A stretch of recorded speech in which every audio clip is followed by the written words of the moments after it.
E aí, pessoal? Tudo bem com vocês? Neste final de semana temos o Grande Prêmio do Japão 2022. Prova que pode definir o título mundial da temporada. O que já é tradição dos Grandes Prêmios do Japão, pois foi ali onde nós tivemos o maior número de decisões de títulos mundiais no decorrer da história da Fórmula 1. E é sobre isso que nós vamos falar um pouco aqui hoje.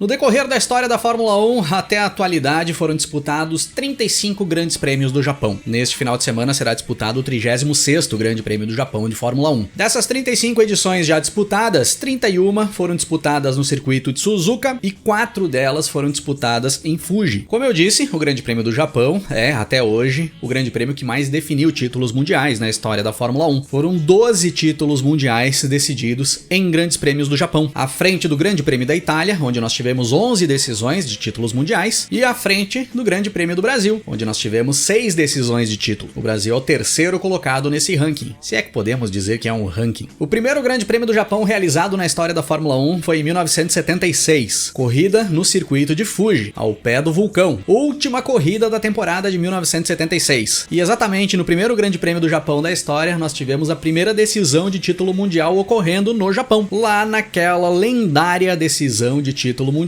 de 1976. A disputa do título entre o inglês James Hunt, da McLaren, e o austríaco Niki Lauda, da Ferrari. Naquela temporada em que o Lauda sofre o grave acidente no Grande Prêmio da Alemanha, fica 2 provas afastado da Fórmula 1, o James Hunt cola no Lauda na tabela do Mundial, e o Lauda retorna no final da temporada para tentar manter a liderança da tabela, que ele tinha desde o início do ano, e garantir o seu bicampeonato mundial. O Lauda era o atual campeão mundial ali em 76, ele tinha conquistado o primeiro título em 75. E ali no Grande Prêmio do Japão de 76, uma chuva torrencial cai poucos momentos antes da largada, a pista estava extremamente encharcada, foi cogitado até a prova ser anulada, pois o final de tarde já se aproximava ali em Fuji. No final foi decidido dar a largada, os pilotos largaram no meio de toda aquela água, e o Niki Lauda abandona a prova com poucas voltas dadas, alegando que as condições estavam muito perigosas. O James Hunt segue na corrida, consegue cruzar a linha de chegada lá no final após muita dificuldade numa terceira posição, que era o suficiente para ele passar o Niki Lauda na tabela do Mundial e conquistar o seu primeiro e único título mundial.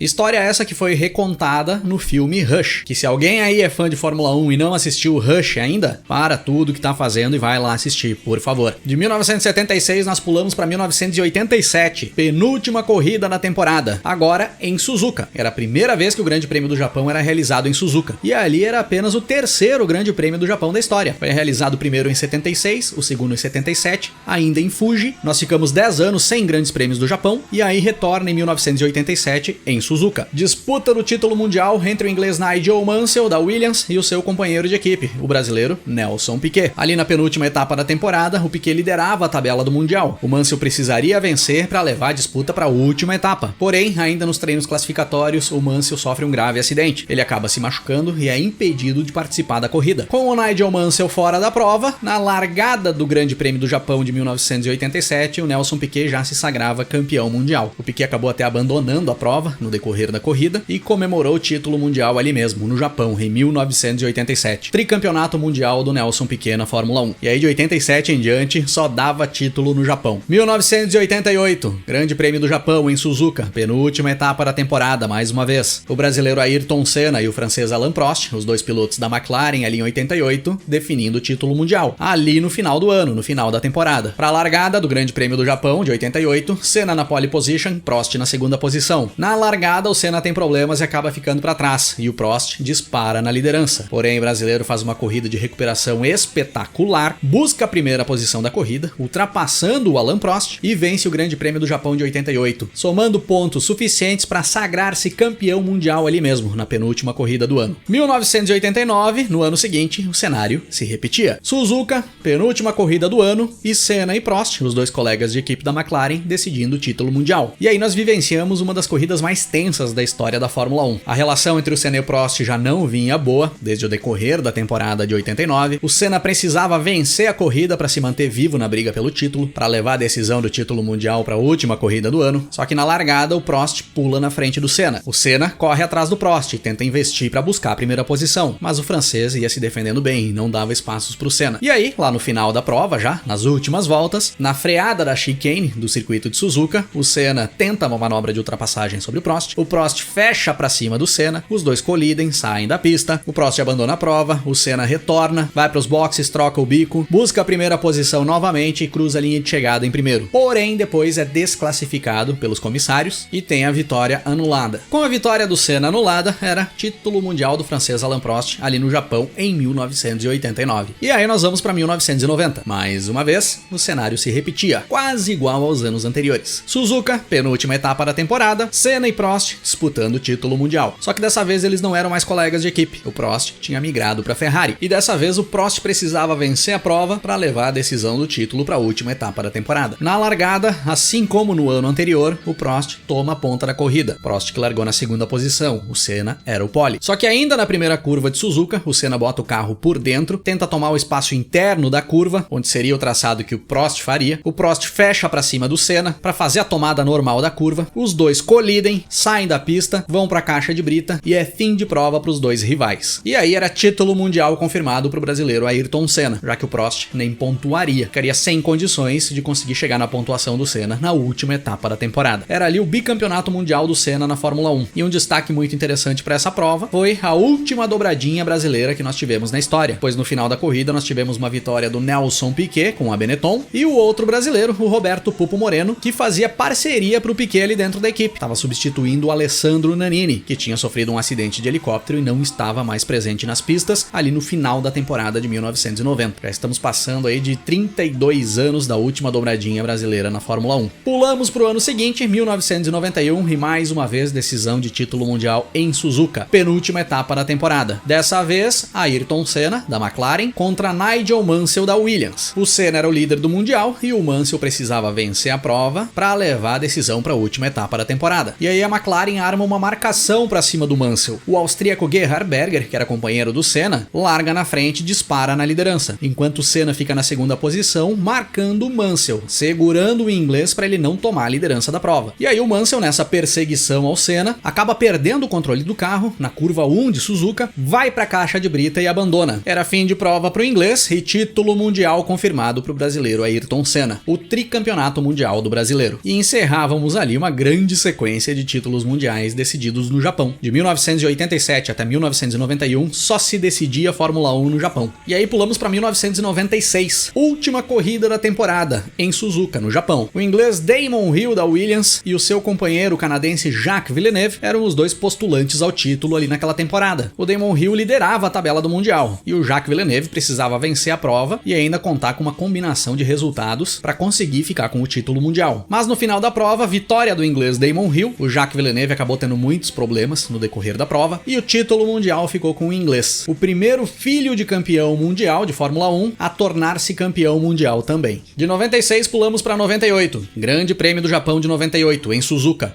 Última etapa da temporada. O finlandês Mika Häkkinen, da McLaren, e o alemão Michael Schumacher, da Ferrari, disputando o título mundial. Mika Häkkinen, o líder do campeonato. O Schumacher precisaria vencer e ainda contar com uma corrida ruim do finlandês. Só que quem acaba tendo uma corrida ruim é o alemão, que acaba abandonando a prova com um estouro no pneu da sua Ferrari. Mika Häkkinen vence o Grande Prêmio do Japão de 98 e conquista ali o seu primeiro título mundial na Fórmula 1. E era também o retorno dos títulos mundiais da McLaren na categoria, que não conquistava um título desde 1991, quando o Senna foi tricampeão mundial. No ano seguinte, 1999, e mais uma vez Mika Häkkinen tentando buscar o título no Grande Prêmio do Japão, última etapa da temporada. Dessa vez disputando o título com o companheiro do Schumacher na Ferrari, o irlandês Ed Irvine, e os dois estavam numa disputa muito apertada ali na última etapa. Quem chegasse na frente dos dois seria o campeão mundial. E aí o Mika Häkkinen cruza a linha de chegada no final da corrida na primeira posição, com Michael Schumacher em segundo e Ed Irvine apenas em terceiro. Bicampeonato mundial do Mika Häkkinen na Fórmula 1, conquistado ali no Grande Prêmio do Japão de 99. No ano seguinte, em 2000, penúltima corrida do ano, em Suzuka, o Michael Schumacher conquistava o seu primeiro título mundial correndo pela Ferrari, vencendo o Grande Prêmio do Japão de 2000 com o finlandês Mika Häkkinen, que era o seu rival, postulante ao título mundial, chegando logo atrás, na segunda posição. Era ali o terceiro título do alemão na categoria, ele tinha sido campeão em 94 e 95 correndo pela Benetton, agora conquistava seu primeiro título com a Ferrari. E uma quebra de jejum de título de pilotos da Ferrari, que voltava a conquistar um título mundial de pilotos depois de 21 anos. Desde 1979 que a Ferrari não conquistava um título mundial de pilotos na Fórmula 1. De 2000 pulamos para 2003. Última corrida do ano, Grande Prêmio do Japão em Suzuka. Mais um título do Michael Schumacher com a Ferrari, que dessa vez teve que suar um pouco para conseguir garantir o título. Não foi sempre que o Schumacher teve vida fácil ali naquela primeira metade dos anos 2000 dentro da Ferrari. Ali em 2003 nós chegávamos na última etapa da temporada com o finlandês Kimi Raikkonen da McLaren podendo ser campeão mundial. Se ele vencesse a prova e o Schumacher não pontuasse, o Raikkonen levava o título. E o Schumacher começava a ter problemas para essa corrida desde o treino classificatório. O Schumacher conseguiu se classificar para a corrida para largar apenas na 14ª posição. Só que o companheiro do Schumacher na Ferrari, o brasileiro Rubens Barrichello, já estava dando uma mão enorme pro alemão por ali. O Barrichello tinha feito a pole position, larga na frente na corrida, faz uma prova muito boa e vence o Grande Prêmio do Japão de 2003. O Schumacher ainda conseguiu evoluir e terminar dentro da zona de pontuação. Então mesmo que o Raikkonen vencesse, o Schumacher ainda por conta própria já garantia o título. Mas, para qualquer percalço que o alemão tivesse pelo caminho, o Barrichello estava ali. Título mundial do alemão ali em 2003, definido no Japão, o 6º título do Schumacher na categoria. E de 2003 nós pulamos para 2011, a 12ª vez que um título mundial de Fórmula 1 era decidido no Japão. E a última vez até os dias de hoje. 15ª corrida na temporada, em Suzuka, em uma temporada que tinha 19 etapas. E título mundial garantido ali pelo alemão Sebastian Vettel da Red Bull. Foi uma temporada mais tranquila para o Vettel chegar no título mundial. Ele garantiu o título ali em Suzuka, 2011, faltando ainda 4 etapas a serem disputadas na temporada. O inglês Jason Button da McLaren venceu a prova, e o Button até era o 2º colocado na tabela do mundial, mas bem atrás do Vettel. O alemão chegando na 3ª posição e subindo ao pódio ali junto com o Button, somava pontos suficientes para impedir que o inglês ainda tivesse possibilidades de chegar na pontuação do Vettel até o final da temporada. Era o bicampeonato mundial do Sebastian Vettel na Fórmula 1, que tornava-se ali o bicampeão mundial mais jovem da história da categoria. E agora em 2022, o Max Verstappen vive um cenário muito parecido com o que o Vettel viveu ali em 2011. Uma grande vantagem na tabela do mundial, faltando ainda 5 etapas para o término da temporada,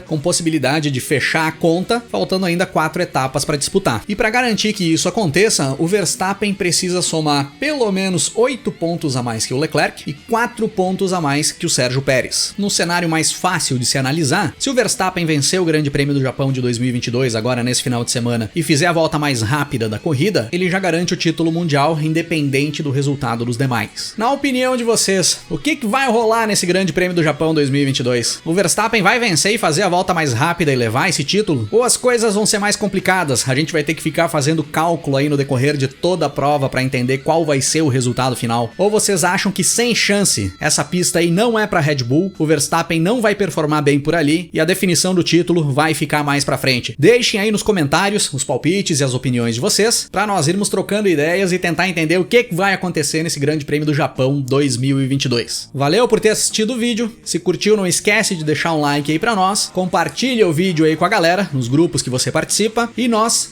vamos nos falando na sequência. Grande abraço para todo mundo. Até mais.